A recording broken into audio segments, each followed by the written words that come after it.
네, 안녕하십니까. 선한제자교회 성도 여러분. 2022년 7월 21일, 네, 목요일 아침이 밝아오고 있습니다. 이제 24번째 이야기 마지막 시간이죠.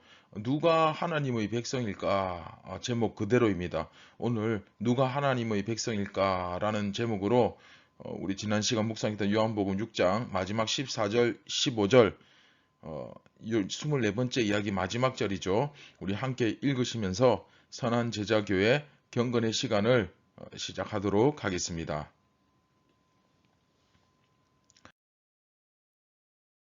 네, 6장 14절 15절 함께 보도록 하겠습니다. 그 사람들이 예수께서 행하신 이 표적을 보고 말하되 이는 참으로 세상에 오실 그 선지자라 하더라. 그러므로 예수께서 그들이 와서 자기를 억지로 붙들어 임금으로 삼으려는 줄 아시고 다시 혼자 산으로 떠나 가시니라.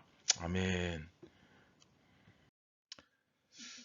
네, 지금까지 이야기 한번 우리 함께 정리해 보도록 하겠습니다. 요한복음 6장은 기본적으로 출애굽의 하나님이 바로 예수님이다. 그렇죠? 어, 그 내용을 우리에게 알려주는 본문 말씀이다. 그렇게 말씀드렸고, 그러나 이제 유대인들은 하나님을 섬기고 믿는다고는 하지만, 그러나 정작 하나님의 통치는 받으려 하지 않았다는 사실 우리가 함께 공부했죠. 그리고 출애굽의 하나님이심을 암시하는 내용들이 곳곳에 다 있습니다. 그 홍해를 건넜던 것, 시내산으로 올라가시는 것, 그 다음에 만나를 먹이시는 것, 뭐 여러 가지 곳곳에 장치들이 있어서 우리가 조금만 주의 깊게 보면 얼마든지 출애굽의 하나님이 예수님이시구나 하는 것을 우리가 발견할 수 있습니다. 찾을 수 있죠. 그러면서 예수님께서 무리와 제자들을 구분하시는 내용을 우리가 살펴보았죠. 그래서 그 무리와 제자를 구분하시는데 우리가 어떻게 하나님의 말씀에 순종할 수 있는가 하는 것까지도 우리가 함께 다루었죠. 자, 그리고 예수님께서 오병이어 그 사건을 일으키시기 직전에 제자들을 테스트하는 모습이 나오죠. 어떻게 했으면 좋겠냐. 그래서 안드레와 빌립은 그 예수님의 테스트에 보기 좋게 떨어집니다. 베드로와 나다나엘을 전도할 정도로 또 예수님이 그리스도이심을 또 구약에 예언된 바로 그분이심을 강력하게 확신하고 믿고 있었지만 그 베드로와 나다나엘을 전도할 정도로 강한 확신을 가지고 있었지만 어쨌든 그 테스트에서 떨어집니다. 그렇죠. 그리고 오병이어 사건은 무엇을 의미합니까? 오병이어 할 때 오, 그렇죠. 오는 하나님의 율법, 말씀, 그리고 이는 증거, 증인. 다시 말하면 말씀과 증거를 무리들에게 먹이셨고, 그리고 그들이 전부 다 이스라엘이 되는 것이 아니라 그 중에 12이 예수님을 끝까지 따랐다. 네. 그리고 그 많은 무리들이 결국은 다 떠난 이유가 무엇입니까? 네, 그들의 기대와 목적에 맞지 않아서 좀 더 정확하게 표현하자면 예수님의 영광을 오해했죠. 그들의 나라를 독립시키고 잘 먹고 잘 사는 나라 만들어주는 게 그게 영광이 아니었죠. 그죠? 그걸 오해했습니다. 그래서 결론적으로 은혜를 받았다고 해서 모두가 다 하나님의 자녀가 되는 것은 네, 아닙니다. 똑같이 말씀과 증거로서 예수님께서 먹이셨지만 오병이어의 어떤 기적을 통해서 예수님의 기적을 체험하고 은혜를 맛보았지만 모두가 다 예수님을 따르는 것 아니었습니다. 그들을 만족시켜줄 그 욕구를 채워줄 그 의도, 목적, 방향이 다르다는 것을 깨닫자 하나둘씩 떠나기 시작했습니다. 자, 요한복음 당시 유대교가 이제 오늘 말씀을 정리해 보면 하나님의 말씀을 듣고 은혜를 누렸음에도 불구하고 하나님을 자기 욕심 채워주는 분 정도로 생각하면서, 그쵸? 세속적 욕망을 채우기 위해서 메시아를 기다렸습니다. 그렇기 때문에 결과적으로 그들은 버려졌다라고 지금 고발하고 있는 겁니다. 성경이. 그들이 왜 버림을 받았다고요? 하나님의 말씀을 듣고 은혜를 누렸음에도 불구하고 또 실제로 역사가 일어나는 것을 목격했음에도 불구하고 계속해서 하나님을 자기 욕심 채워주는 분 정도로 자꾸 생각하고 그렇게 착각하고 세상적 어떤 욕망을 채우기 위해서 메시아를 기다렸던 거예요. 그렇기 때문에 가차없이 버림을 당했죠. 결국 이 유대인들 중에서 유대인들이 전부 다 하나님의 백성 이스라엘이 된 게 아니고 그들 중에 남은 자, 그 12광주리처럼, 그렇죠. 12광주리처럼 진짜 이스라엘만 남게 되었고 나머지는 다 버려졌습니다.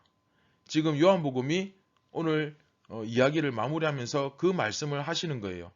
예수님은 이스라엘을 구원하신 바로 그 하나님, 여러분 믿으십니까? 네. 오병이어 사건을 나타내 보여주시면서 그 영광을 증명해 보여주신 것입니다. 이스라엘을 구원하신 그 하나님이 바로 에고 에이미, 나다, I am, 예수님이다. 그걸 이제 보여주셨죠. 그래서 예수님이야말로 출애굽 사건의 진정한 하나님이라는 사실이 여기서 드러났습니다. 하지만 유대인들은 믿음의 눈으로 그것을 보지 않고 그렇죠. 아주 세상적인 그런 세속적인 욕망의 눈으로 봤던 겁니다. 그래서 우리가 말씀을 읽을 때, 말씀을 묵상하고 공부할 때 이 세상적인 세속적인 욕망의 눈으로 보면 결코 그 말씀을 깨닫지도 못하고 보지도 못합니다. 우리가 예배 드리기 전에 찬양을 막 뜨겁게 열심히 하는 이유도 물론 우리의 영적인 상태와 마음을 주님께 활짝 열고 정화시키기 위함도 있지만 그렇게 곡조 있는 기도로 찬양을 하면서 내 영적인 시각을 회복하는 거예요. 세상의 눈은 좀 닫고 세상의 눈은 좀 지워버리고 이제 영안을 열어서 내 영적인 눈을 떠서 할렐루야 하나님을 온전히 바라볼 수 있도록 준비하는 겁니다. 그런데 이 찬양을 하면서 앞에 반주자는 반주를 잘하나 또 찬양 인도하는 사람은 노래를 잘하나 뭐 오늘따라 뒤에 강대상 배경은 꽃은 어떻나 이런 거 보고 앉아 있으면 이 사람이 무슨 하나님의 말씀을 믿음의 눈으로 보고 뭐 듣고 이게 되겠습니까? 안 되잖아요. 당연히 안 되죠. 예. 세상의 눈을 가지고 하나님의 말씀을 들으면요. 절대로 깨닫지 못합니다. 보지도 못하고 그 하나님의 인지하심, 그 하나님의 은혜와 영광 못 봅니다. 어떻게 보겠습니까? 깨닫지도 못하고 보지도 못하고 말 그대로 소경이죠, 소경. 예. 영적인 소경.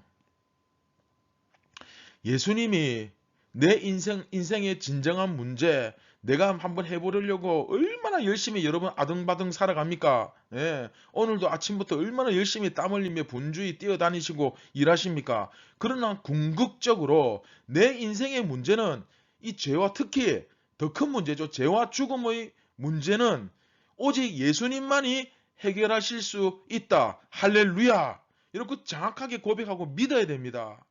근데 그렇게 그런 정말 내 인생의 죽고 사는 문제, 죄와 죽음의 문제, 내 인생의 여러 모든 문제들을 해결하실 분이 예수님이라고 생각하지 않고 자꾸 거기다가 내 배를 채워주실 분, 나의 어떤 소망을 이루어주실 분, 내가 부자가 되게 해주실 분, 그런 식으로 예수님을 바라보게 되면 단도직입적으로 딱 결과부터 말씀드리면 결국 예수님은 우리를 떠나실 분입니다.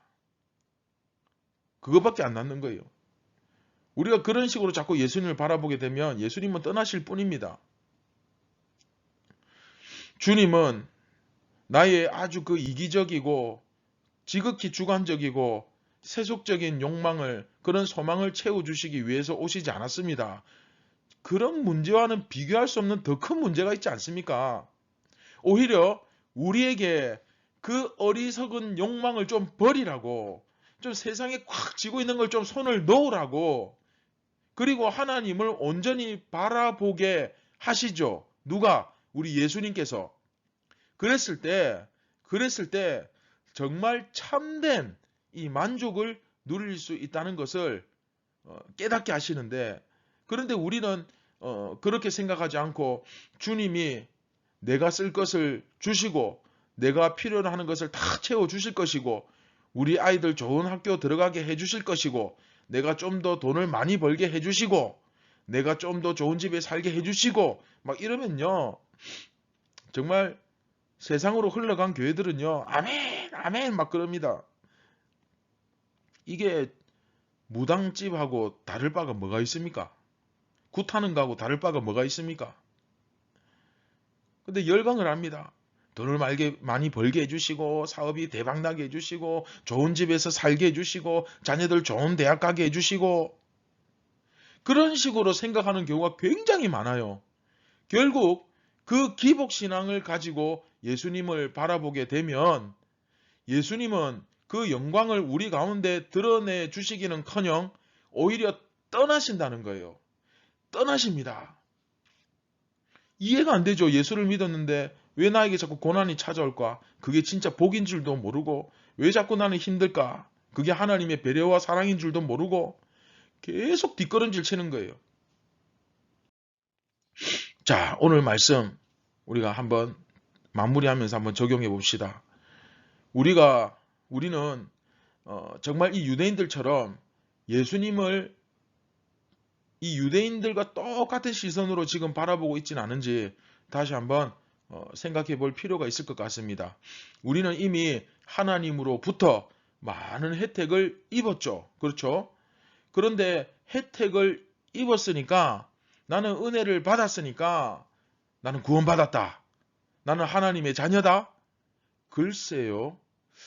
하나님의 은혜를 잠깐 좀 내가 맛보았다고 해서 나는 하나님의 자녀다. 어떻게 그렇게 확신할 수 있습니까? 그렇게 확신할 수 있는 것은 아닙니다. 내가 좀 더 주님 앞에 바로 서야 되겠다. 내가 이 세상 욕망을 좀 버리고 주님을 온전히 바라보는 자가 되어야 되겠다. 그러한 진지한 마음이 우리 가운데 있어야 되지 않겠습니까? 그랬을 때에 다시 한번 주님 앞에 우리의 마음과 중심을 바로 세우고 그 주님을 온전히 똑바로 바라보게 되는 그런 은혜의 역사가 일어나게 될 것입니다. 왜 찬양에도 그런 가사가 있지 않습니까? 똑바로 보고 싶어요 주님. 온전한 눈짓으로 몸짓으로. 그게 무슨 의미입니까? 지금까지 예수님을 내가 착각했다는 거예요. 잘못 알고 믿고 섬겼다는 거예요. 결국 그건 우상이죠. 그런데 우리가 정말 정신을 차리고 깨어서 말씀을 통하여 예수님이 어떤 분이시고 우리가 예수님에 대해서 어떤 태도를 가져야 되는지 그걸 깨닫고 이제 말씀을 따라서 온전한 모습으로 주님을 바라보게 될 때 내 영안이 열리고 진정한 진리의 빛이 내 속에 들어오고 하늘의 참된 평안을 맛보게 되고 할렐루야. 그것이 진정한 복 중의 복이죠. 얼마나 그게 행복하고 감사한지 모릅니다. 사랑하는 성도 여러분, 오늘 말씀을 기억하시면서 우리 같이 기도할 때에 정말로 여러분들이 내가 은혜 조금 받았다고, 내가 조금 기적을 경험했다고 그런 거 의지하고 바라보는 것 아니라 정말로 여러분 가운데 그 인격적인 하나님과의 관계가 맺어지기를 오늘도 형성되기를 주님의 이름으로 축복합니다. 할렐루야. 네. 자, 우리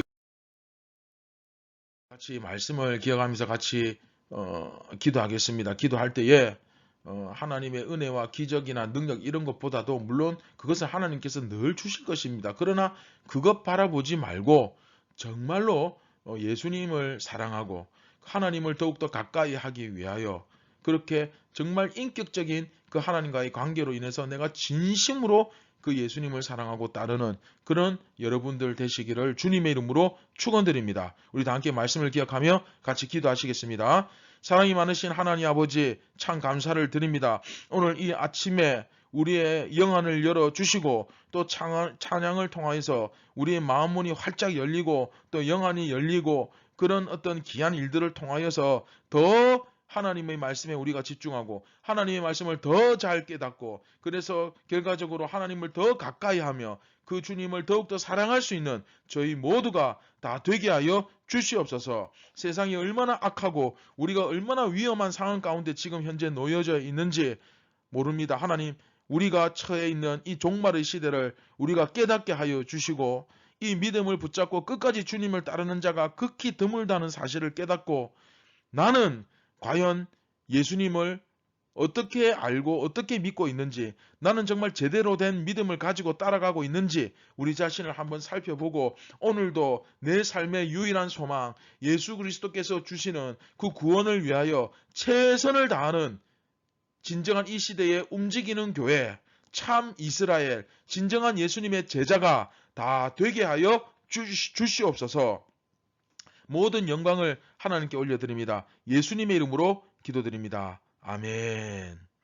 오늘 하루도 승리하시고 진정한 하나님의 백성들만이 누릴 수 있는 평안을 오늘 이 하루 가득 누리시기를 바랍니다.